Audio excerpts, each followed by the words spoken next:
राधा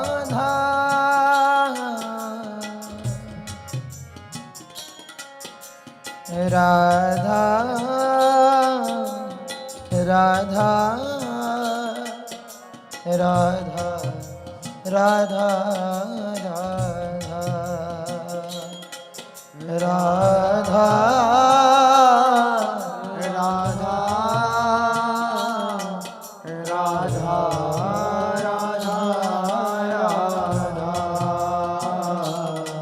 राधा राधा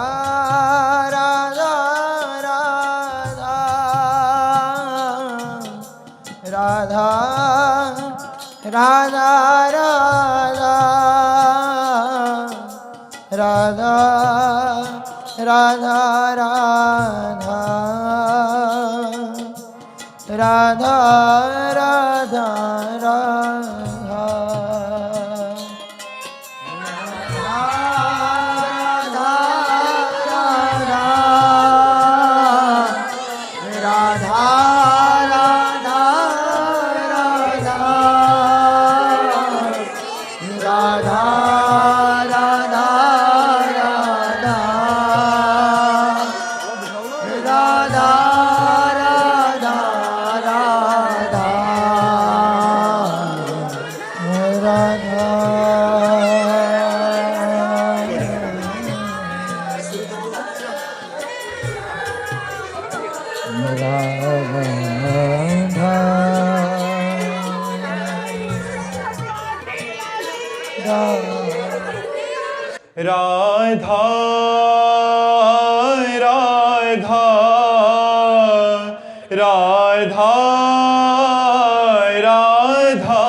हाय राधा राधा राधा राधा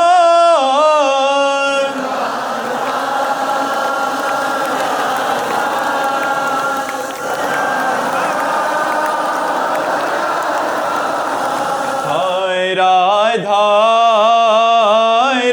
राधा राधा राधा राधा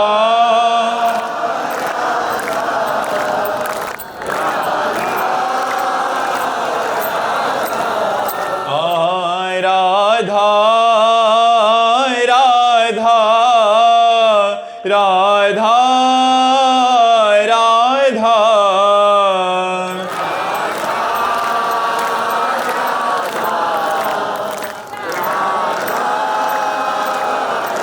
श्री राधा वल्लभ लाल की, समस्त संत हरि भक्तन की, श्री वृंदावन धाम की, सद्गुरुदेव भगवान की जय जय श्री राधे श्याम, जय जय श्री राधे श्याम, जय जय श्री राधे श्याम, जय जय श्री हरि वंश।